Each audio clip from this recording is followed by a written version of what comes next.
मकर संक्रांति। ये शब्द सुनते ही मन में तिल गुड़ की मिठास और आसमान में उड़ती पतंगों का चित्र उभरता है। लेकिन ठहरिए, क्या वास्तव में मकर संक्रांति केवल एक त्योहार है? नहीं, ये एक ब्रह्मांडीय घटना है।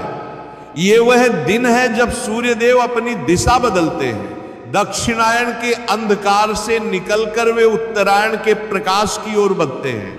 शास्त्रों में कहा गया है कि सूर्य का यह परिवर्तन केवल थुओं को नहीं बदलता, बल्कि यह मनुष्य के भाग्य की लकीरों को भी बदलने की क्षमता रखता है। इसे साल का सबसे गहरा, सबसे प्रभावशाली और सबसे निर्णायक दिन माना गया है। लेकिन आज मैं आपको जो बताने जा रहा हूं वह सूर्य की रोशनी से भी ज्यादा महत्वपूर्ण है। वह है आपके पूर्वज, आपके पितृ। क्या आपने कभी सोचा है कि मकर संक्रांति के दिन ही गंगा स्नान और दान का इतना महत्व क्यों है? महाभारत के भीष्म पितामह ने बाणों की शैया पर लेटे रहकर अपने प्राण त्यागने के लिए इसी दिन की प्रतीक्षा क्यों की थी? क्योंकि यह दिन देवताओं का दिन है। मान्यताओं के अनुसार मकर संक्रांति के दिन धरती और पितृलोक के बीच की दूरी सबसे कम हो जाती है। यह वह दुर्लभ समय होता है जब हमारे पूर्वज, हमारे बिछे हुए प्रियजन सूक्ष्म रूप में अपनी संतानों के घर के दरवाजे पर आते हैं। वे उम्मीद लेकर आते हैं थोड़ी सी तृप्ति की, थोड़े से सम्मान की। अफसोस की बात यह है कि आज के आधुनिक युग में हम इस गूढ़ रहस्य को भूल चुके हैं। लोग इस दिन को केवल पिकनिक मनाने, डीजे बजाने और पकवान खाने तक सीमित कर देते हैं। उधर दरवाजे पर खड़े हमारे पूर्वज जो साल भर हमारी राह देखते हैं, जब देखते हैं कि उनके वंशज अपनी मस्ती में चूर हैं और उन्हें याद करने वाला कोई नहीं है, तो वे गहरी दीर्घ निश्वास, ठंडी आह छोकर वापस लौट जाते हैं। शास्त्रों में इसी निश्वास को पितृदोष कहा गया है। ये कोई शाप नहीं है, ये उनका दुख है। और जिस घर के पूर्वज दुखी होकर दरवाजे से लौट जाए, उस घर में चाहे कुबेर का खजाना भी क्यों न हो, वहां कभी शांति नहीं रह सकती। आज मैं आपको एक ऐसा गुप्त और सरल उपाय बताने जा रहा हूं जो न केवल आपके सोए हुए भाग्य को जगाएगा, बल्कि आपके पूर्वजों को इतनी तृप्ति देगा कि वे आपको 7 जन्मों तक सुखी रहने का आशीर्वाद देंगे। ये उपाय सुनने में बहुत छोटा लगेगा, इतना छोटा कि कई बुद्धिमान लोग इसे नजरअंदाज कर देंगे।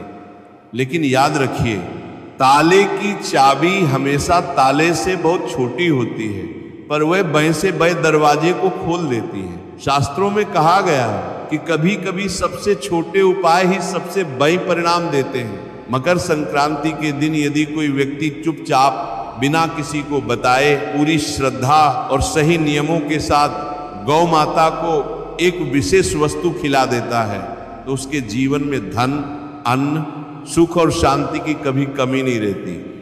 लेकिन सबसे बड़ी बात यह है कि ये उपाय सीधे आपके पितरों की आत्मा को ठंडक पहुंचाता है। शायद आप सोच रहे होंगे कि मेरे जीवन में तो सब ठीक है, मुझे क्या जरूरत है। लेकिन जरा गहराई से देखिए, क्या आपके घर में बिना वजह कलह होती है? क्या पैसा आता तो है लेकिन पानी की तरह बह जाता है? क्या घर में कोई ना कोई बीमार पया रहता है और दवाइयां काम नहीं करती? क्या आपके बच्चों का मन पयाई में नहीं लगता, या विवाह में अकारण देरी हो रही है? क्या काम बनते बनते ऐन मौके पर बिगड़ जाते हैं? अगर इनमें से एक भी लक्षण आपके जीवन में है तो समझ लीजिए कि यह बाहरी दुनिया की समस्या नहीं है। यह संकेत है कि आपकी जेब प्यासी है। पेय की जेब अगर सूखी हो तो आप पत्तों पर कितना भी पानी छींक लें, पेय हरा नहीं होगा। हमारे पूर्वज हमारी जय है और हम उनका फल। अगर जय तृप्त नहीं होंगी तो जीवन रूपी पेय पर कभी सुख के फल नहीं लगेंगे। ये उपाय इन्हीं जजों को सींचने का काम करता है। कहा गया है कि पूरे 752 वर्षों के बाद मकर संक्रांति पर एक ऐसा अद्भुत और दुर्लभ महासंयोग बन रहा है। ग्रहों की ऐसी स्थिति सदियों में एक बार बनती है। इस योग में किया गया छोटा सा कर्म भी 7 जन्मों तक फल देता है। सोचिए, सिर्फ एक दिन का सही किया गया उपाय और उसका प्रभाव आपकी आने वाली पीढ़ियों तक रहेगा। जिन घरों में वर्षों से पितृदोष का ग्रहण लगा है, जहां खुशियां आते आते रास्ता बदल लेती हैं, उन सभी समस्याओं की जद पर यह उपाय प्रहार करता है। लेकिन यहां एक बहुत बड़ी और गंभीर बात समझने की है। उपाय करना आसान है, पर उसके नियम और संकल्प का पालन करना उतना ही जरूरी है। अक्सर लोग गलती यही करते हैं कि वे रस्म तो निभा लेते हैं, उपाय तो कर लेते हैं, लेकिन उसके पीछे जो भाव और नियम होते हैं उसे नजरअंदाज कर देते हैं। फिर वे शिकायत करते हैं कि हमने तो उपाय किया पर असर नहीं हुआ। इसलिए मैं आपसे साफ और कायर शब्दों में कहना चाहता हूं कि इस उपाय के नियम थोड़े कठोर हैं, लेकिन वही नियम इसकी शक्ति भी है। बिना नियम के किया गया उपाय उस बीज की तरह होता है जिसे मिट्टी तो मिली पर पानी नहीं मिला, वो कभी नहीं उगता। इसीलिए मकर संक्रांति के दिन गौ माता को क्या खिलाना है, कैसे खिलाना है, किस समय खिलाना है और मन में क्या संकल्प रखना है, ताकि वो सीधा पितरों तक पहुंचे, ये सब जानना आपके लिए बेहद जरूरी है। अब सवाल ये उठता है कि आखिर गौ माता और मकर संक्रांति का और फिर पितरों का आपस में क्या संबंध है। सनातन धर्म में गौ माता को केवल पशु नहीं माना गया, उन्हें विश्व माता और सर्वदेवमयी कहा गया है।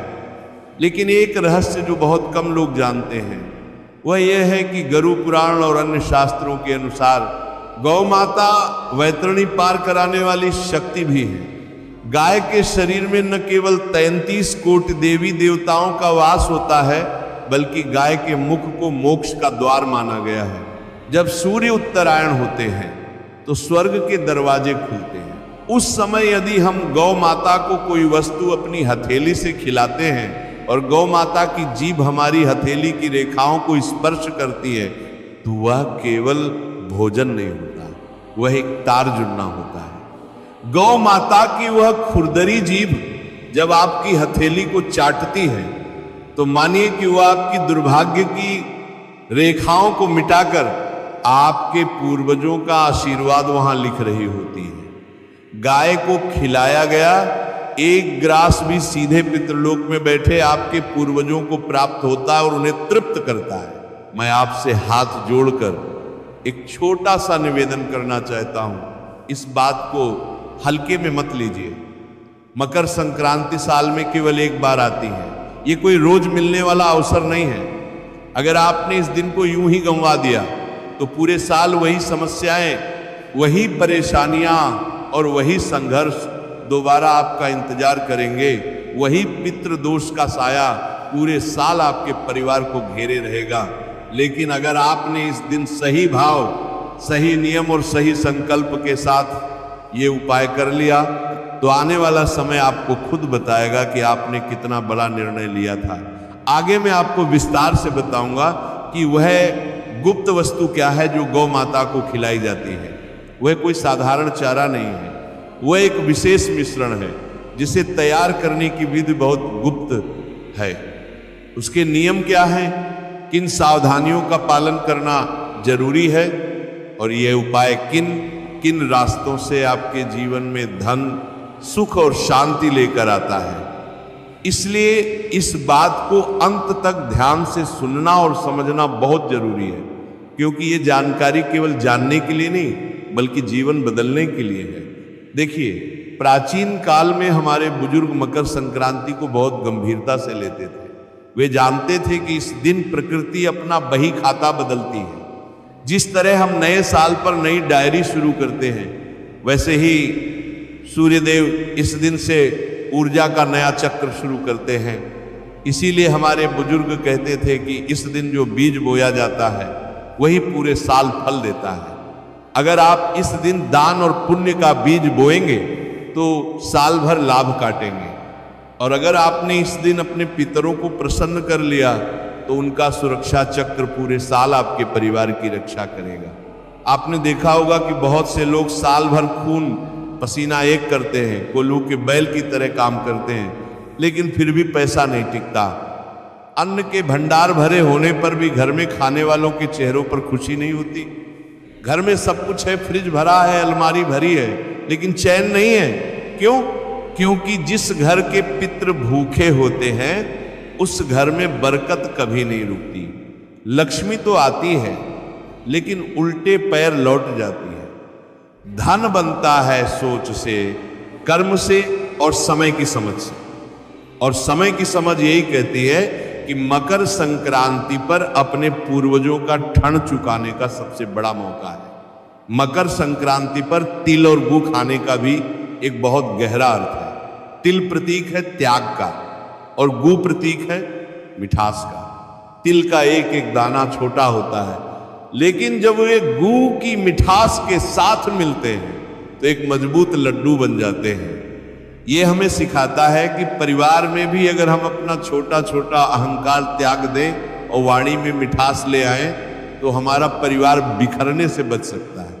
पुराने समय में लोग इस दिन ज्यादा बोलते नहीं थे, झगड़ा नहीं करते थे, किसी भूखे को देखकर अन्न देखा नहीं करते थे, क्योंकि माना जाता था कि इस दिन की गई उपेक्षा या इस दिन किया गया क्लेश सीधे आपके भाग्य में दर्ज हो जाता है।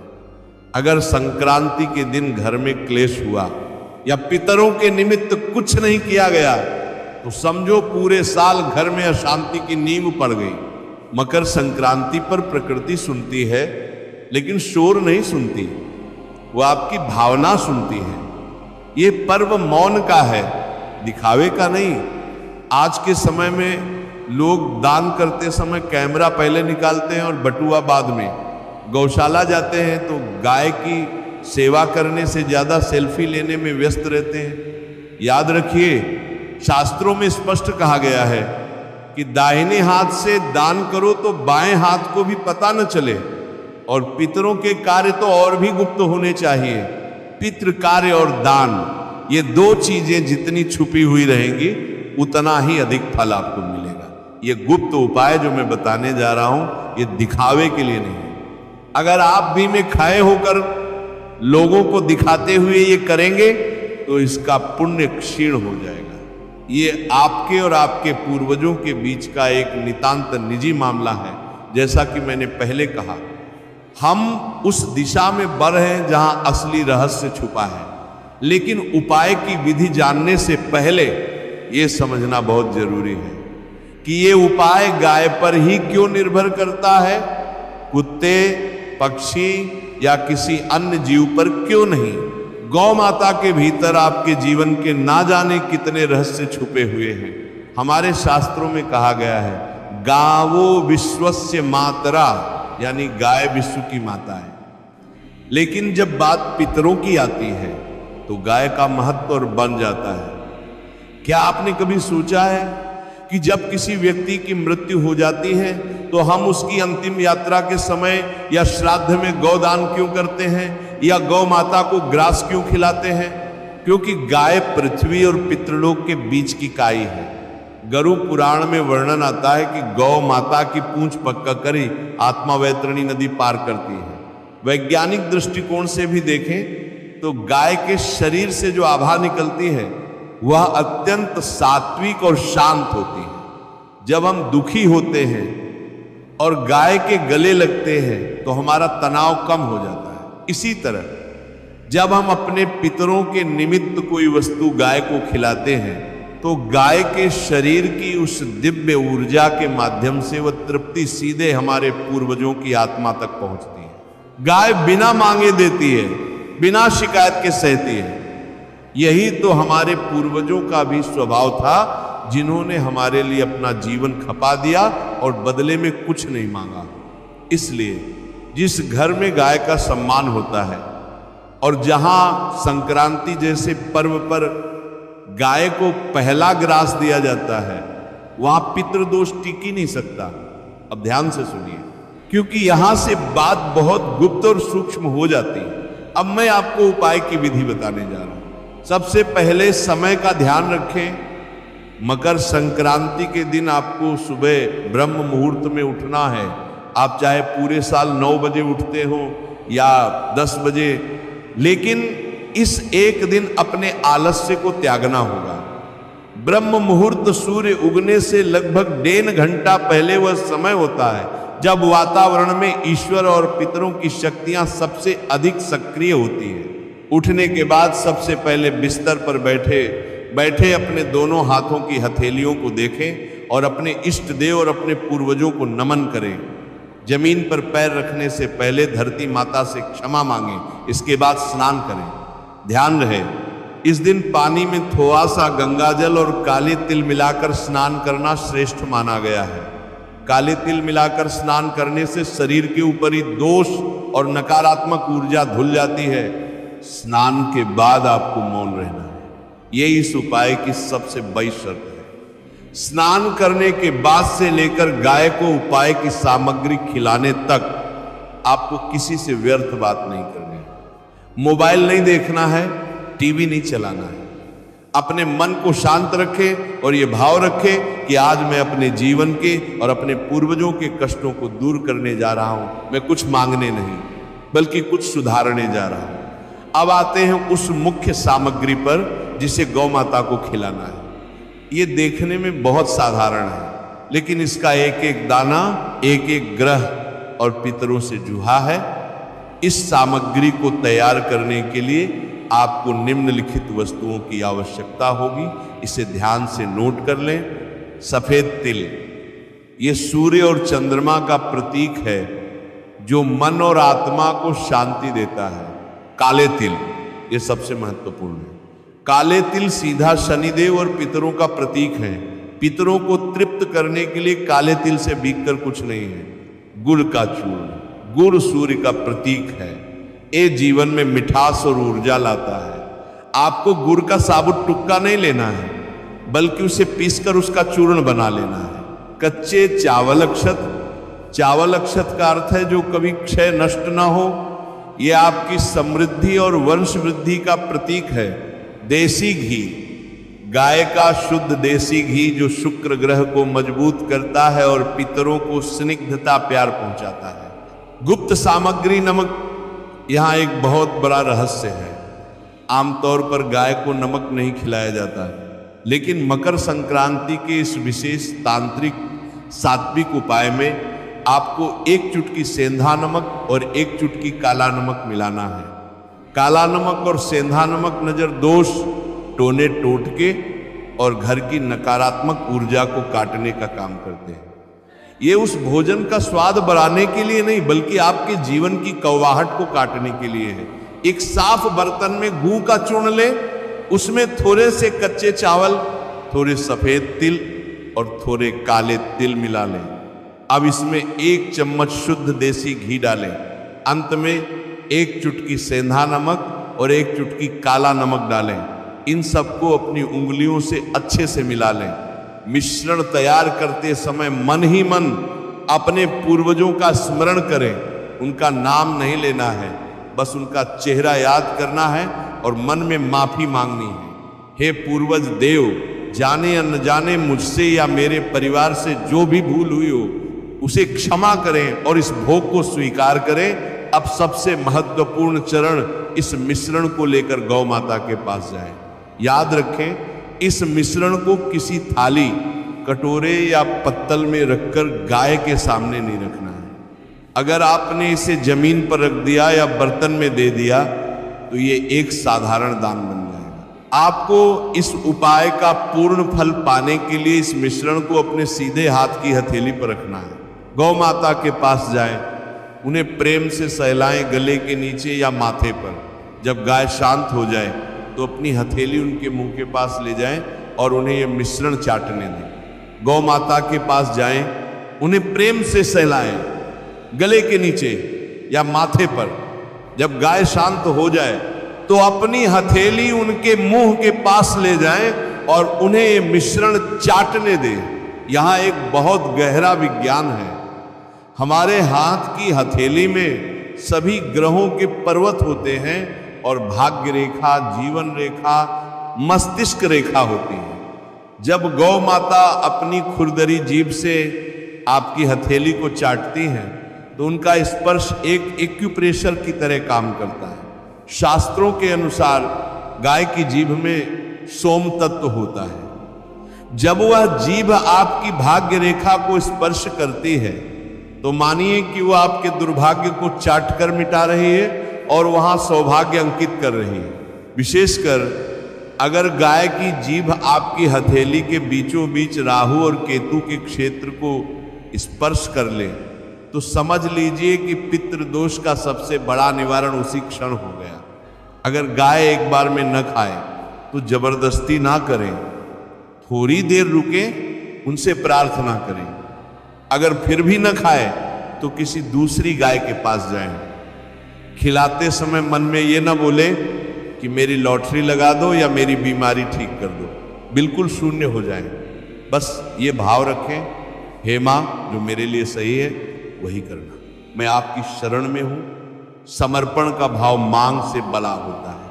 अगर गाय ये मिश्रण खाते समय रंभाने लगे, आवाज करे या खाने के बाद अपना सिर आपके शरीर से रगे, तो समझ लीजिए कि आपके पूर्वज आपसे बहुत प्रसन्न हैं और उन्होंने आपका भोग स्वीकार कर लिया है। ये एक शुभ संकेत है। जब गाय आपकी हथेली से पूरा मिश्रण खा लें तो खाली हाथ को अपने सिर से लगा लें जैसे आशीर्वाद ले रहे हो, और फिर बिना पीछे मुए वापस आ जाएं, हाथ धो लें।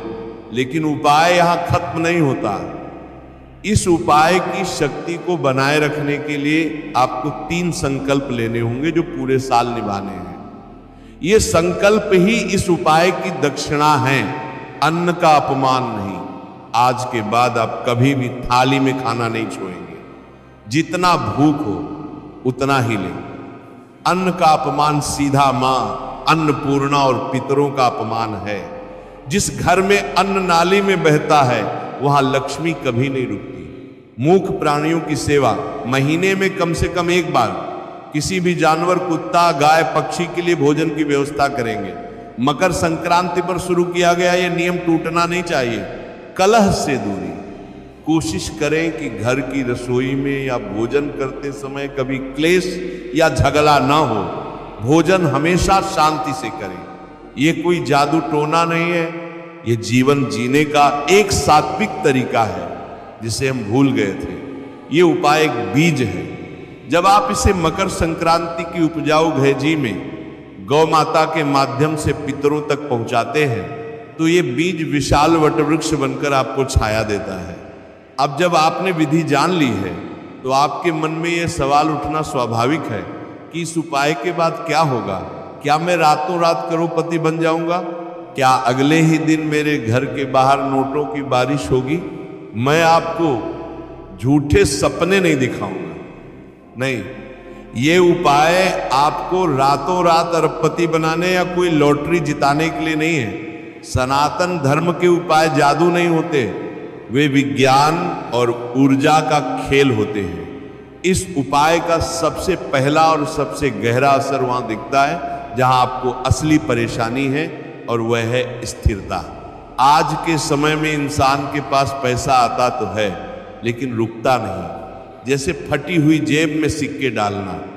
आप कितनी भी मेहनत कर ले, अगर पितृ नाराज हैं तो धन दवाइयों में, कोर्ट कचहरी में या बेवजह के नुकसान में बह जाएगा। इस उपाय को करने के बाद सबसे पहला बदलाव आप ये महसूस करेंगे कि आपके खर्चों में लगाम लग जाएगी। जो पैसा पहले पानी की तरह बह जाता था अब वो घर में टिकने लगेगा। अचानक आने वाली मुसीबतें जो आपकी जमा पूंजी को खा जाती थी वे धीरे धीरे कम होने लगेंगी। इसे ही बरकत कहते हैं। जब पितृ तृप्त होते हैं तो वे घर के दरवाजे पर पहरेदार बनकर खाए हो जाते हैं और अलक्ष्मी दरिद्रता को भीतर नहीं आने देते। धन से भी बड़ी दौलत है शांति। जिन घरों में पितृ दोष होता है वहां दीवारों से भी काटने को दौड़ती है।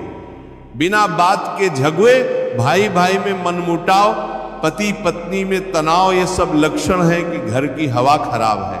मकर संक्रांति के दिन गौ माता के जरिए जब आप अपने पूर्वजों को वह गुप्त नमक और तिल मिश्रित भोग पहुंचाते हैं तो उसका सीधा असर आपके घर के वायुमंडल पर पड़ता है। आप महसूस करेंगे कि घर का भारीपन खत्म हो गया है। घर के सदस्यों में एक दूसरे को सुनने और समझने की क्षमता आ गई है। जो बच्चे पहले बात बात पर चिंतित थे अब वे शांत रहने लगेंगे। ये उपाय रिश्तों में मिठास घोलता है। बिल्कुल उस गू की तरह जो आपने गाय को खिलाया। विवाहित जोगों के बीच सहनशीलता बनती है, और जिस घर में क्लेश नहीं होता वहां देवता भी निवास करने को तरसते हैं। कई बार देखने में आता है कि सब कुछ अच्छा होने के बाद भी बच्चों की शादी नहीं हो पाती। रिश्ता आता है, बात पक्की होने वाली होती है और अचानक टूट जाती है, या फिर संतान प्राप्ति में बाधा आती है। शास्त्रों के अनुसार वंश वृद्धि, संतान और विवाह का सीधा संबंध पितरों से होता है। अगर वे नाराज हैं तो वे वंश की बेल को आगे नहीं बढ़ने देते। ये उपाय उन अदृश्य बेरियों को काटता है। मैं ये नहीं कहता कि उपाय करते ही अगले दिन शहनाई बज जाएगी, लेकिन ये निश्चित है कि जो अड़चनें आ रही थी वे हट जाएंगे, विवाह के योग बनने लगेंगे, अच्छे रिश्ते खुद चलकर आएंगे। क्योंकि जब पितृ आशीर्वाद देते हैं तो वे सिर्फ धन नहीं देते, वे अपना वंश आगे बढ़ाने का रास्ता भी साफ करते हैं। बहुत से लोग व्यापार में घाटा इसलिए नहीं खाते कि वे मेहनत नहीं करते, बल्कि इसलिए खाते हैं क्योंकि वे गलत समय पर गलत फैसला ले लेते हैं। दिमाग का काम न करना, भ्रमित रहना, धोखेबाज लोगों पर भरोसा कर लेना, ये सब राहु और केतु का खेल है। जब गाय आपकी हथेली चाटती है तो राहु केतु शांत होते हैं। इसका असर ये होता है कि आपकी निर्णय शक्ति मजबूत हो जाती है, आप सही और गलत का फर्क समझने लगते हैं, व्यापार में ग्राहक बनने लगते हैं, पुराने अटके हुए पैसे वापस आने की उम्मीद जागती है, और नौकरी में जो बॉस या सहकर्मी आपको परेशान कर रहे थे उनका व्यवहार आपके प्रति बदलने लगता है। आप महसूस करेंगे कि चीजें अब आपके खिलाफ नहीं बल्कि आपके साथ चल रही हैं। सबसे बड़ा बदलाव जो आप अपने भीतर महसूस करेंगे वो है डर का खत्म होना। पितृ दोष से पीड़ित व्यक्ति हमेशा एक अनजाने डर, चिंता और असुरक्षा में जीता है। उसे लगता है कि कुछ बुरा होने वाला है, लेकिन इस उपाय के बाद मन में एक अजीब सी शांति और सुरक्षा का भाव आता है। आपको अंदर से महसूस होगा कि कोई शक्ति आपके साथ है, कोई है जो आपकी रक्षा कर रहा है। यही आत्मविश्वास आपको जीवन में बड़ी सफलता दिलाता है। अंत में मैं आपसे बस इतना ही कहूंगा, मकर संक्रांति सिर्फ एक तारीख नहीं है, ये एक मौका है। साल में 365 दिन होते हैं, लेकिन ये एक दिन ऐसा है जब ब्रह्मांड का दरवाजा खुला होता है। पुराने समय के लोग मूर्ख नहीं थे जो इस दिन इतना दान पुण्य करते थे। वे जानते थे कि आज का बोया हुआ बीज उनकी आने वाली 7 पीढ़ियों की भूख मिटा सकता है। ये उपाय जो मैंने आपको बताया, सफेद और काले तिल, गुड़, चावल, घी और वह गुप्त नमक, ये कोई टोना टोटका नहीं है, ये प्रकृति के तत्वों का संतुलन है। तिल आपके पापों को धोता है, गुड़ भाग्य को मीठा करता है, नमक नजर और नकारात्मकता को काटता है, गाय की सेवा पितरों को तृप्त करती है। तो इस मकर संक्रांति पर एक संकल्प लें, सुबह जल्दी उठें, स्नान करें और पूरे मौन व श्रद्धा के साथ इस उपाय को करें। दुनिया को दिखाने के लिए नहीं, फोटो खींचने के लिए नहीं, बल्कि अपनी आत्मा की शांति और अपने पूर्वजों की मुक्ति के लिए। याद रखें, जो लोग अपने पितरों को याद रखते हैं, ईश्वर उन्हें कभी नहीं भूलता। जब आप गाय को वह ग्रास खिलाकर अपनी हथेली को माथे से लगाकर घर लौटेंगे तो विश्वास मानिए आप अकेले नहीं लौटेंगे, आपके साथ आपके पूर्वजों का वह आशीर्वाद भी लौटेगा जो अब तक रुका हुआ था। और जब पितृ खुश तो ईश्वर खुश, और जब दोनों खुश तो फिर जीवन में किसी चीज की कमी रह ही नहीं सकती। इस प्रकार से आज की कथा समाप्त हुई। आपको आज की प्रवचन अच्छी लगी हो तो वीडियो को लाइक करें, और ऐसे ही प्रवचन सुनने के लिए चैनल को सब्सक्राइब करें। बोलो राधे राधे।